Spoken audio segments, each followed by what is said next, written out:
Okay, so here's for my second video. So over the years, I always get people that want to know about getting into the apartment locating industry. And I just want to make a quick video just to kind of go over the things, lights in my face, to go over the things that, most people want to know, most people ask me. I figured it's easier just to have it on a video. So number one, real estate school. How long does it take? Real estate school can take as long as you want or as short as you want. Most schools have online options, or you can go in the classroom. I obviously recommend going in the classroom. I did it online and I felt like it was a lot more challenging for me, but depending on what your schedule is, you can go in the classroom or you can go online. Some schools even have night classes or weekend classes, so it's super, super flexible. I've heard of people getting done with schools fast as like a few weeks, and I've also heard people taking like a year, like me, because I was working full time. So you can really get done with school as quickly or as long term as you want. That's going to be one thing to consider. It's not hard to get into real estate school or to get finished with real estate school. As far as real estate school goes, you can find classes or schools that are as cheap as $300, or you can find schools that are like $900. The school that I always recommend is Champion School of Real Estate. They are like the leading place that everybody goes. Anyone that I know that has a real estate license went there. Their classes are going to be on the more expensive end, but it's a more quality class, of course. I've actually personally looked at people that are enrolled in like these really inexpensive online real estate schools, and I don't even know how they finish them. So I would definitely recommend going to a school that, you've heard of. Like I said, everyone that I know that's in the industry went to Champion School of Real Estate. They're awesome. But that kind of answers the school question. You can get through it very, very quickly. It's around $1,000 to actually get the school done. Obviously, you have to pay to take your test. You have to pay for applications, to do background checks, all of that. All in all, I typically tell people it's about $3,000 to get your real estate license. Obviously, everything's broken up into when you pay for it, but just kind of budget for roughly that much money. Now, after you get your license, you're going to want to go find a broker. So the biggest thing about that a lot of people don't realize is you're, in most cases, interviewing your broker. Most brokers hire anybody and everybody. You have some brokers that actually do interview you and they don't pick everybody, but most brokers are always hiring. So just make sure that you do a lot of research. I would recommend interviewing at least 3 brokers, because all the brokers, they all offer different things. Some are like flat fee companies where you just pay a fee for each transaction. They do nothing for you at all. You have large companies that take the majority of your commission split, but they do a lot of your marketing for you. They give you leads. And then you have companies that are on a smaller scale that you have a decent commission split, but they do a lot of mentorship. They don't give you leads. There's all different kinds of brokerages. It just kind of depends on exactly what you're looking for and what you need. A lot of people, when they first start off, want to go with a company that gives them leads because they're concerned that, they're not going to be able to go get their own business. But I can tell you that, it just kind of depends on like what situation you want to be in. If you want to be in a large companies that gives you leads, that's awesome. But don't be scared getting into real estate. I mean, you don't have to be with a company that gives you leads in order to be successful. I mean, that's kind of a part of being in real estate, is being a hustler and knowing how to go out and make money. So that is something that, if you go with a smaller company, you can find somebody who's going to mentor you and kind of help you get started. So that's that for brokers. Let's see what else everybody always asks. How long does it take to start making money? So if you focus on the apartment side of it like I do, it can take quite a long time to make money, just because you don't get paid until your client moves in, and then oftentimes you're not getting paid for 30 to 90 days after they move in. So for instance, if I just got started in real estate and I help somebody move, more than likely they're gonna move. People look to move 30 to 60 days out. Most people don't wait till the last minute. So let's say I help someone, he finds an apartment, he leases.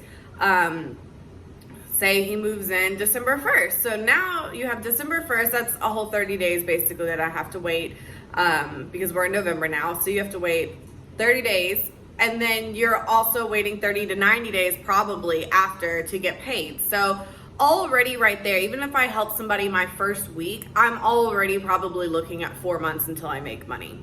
So that's something to take into consideration.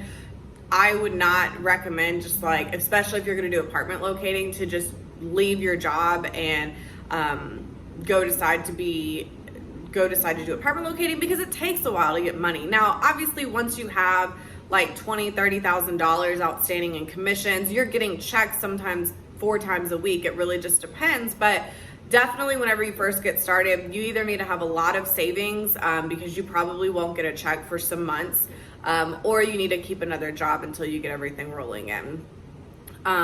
Commissions. How do commissions work? So here in Texas, I would say if you're working with communities that are locator friendly, a lot of them pay equal to 1 month's rent for your referral fee. You have some that are paying like 50%. You have some that pay 1.5 months rent. Some pay 2 months rent as a referral fee. So as you can see, if you help somebody, which the average 1 bedroom is probably $1,300 here in Texas, at a new community. So if you're helping that, you probably will make $1,300. You can make more, you can make less. It kind of just depends. But every single apartment community pays locators differently. Commission structures do change all the time, but we do have apartment locator databases that give us all of the information about what specials they're running for new residents. We also know what commission structure they're paying. So as far as commission structure, you can make a decent amount of money doing apartment locating. A lot of people think whenever they get their license, oh, I'm gonna go do houses, I wanna do residential. There's huge differences between the two, but you can definitely make the same amount of money, if not more, doing apartments than a lot of residential agents do. Because if you think about it, residential takes a lot more time out of your day, which means you can't work with as many clients at a time because you're physically having to go show those houses.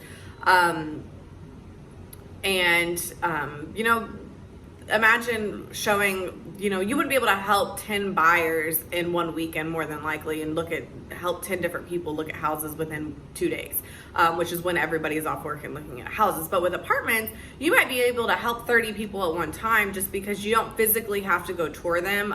You can just send them to the property. All they have to do is mention your name and list your name on the application. So apartments, apartment locating and residential real estate is very, very, very different. Both are awesome.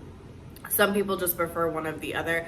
I personally love apartment locating because I love being able to help a lot of people at one time. I can help people all over the state, in Houston, Austin, Dallas, San Antonio, because I don't physically have to be there. Now the commission is smaller, but if I get 30 leases in 1 month, I mean, as you can see, you could definitely make the same amount, if not more, than doing residential houses. So it really kind of just depends. The hardest parts about apartment locating is number one, keeping people in contact with you. A lot of people will try to get the information from you and then you'll never hear from them again, which is why a lot of apartment locators offer free moves, or they offer rebates, because that kind of keeps your client engaged with you to make sure that they're going to keep talking to you, that they're not just going to get the information about the apartments and then just never talk to you again.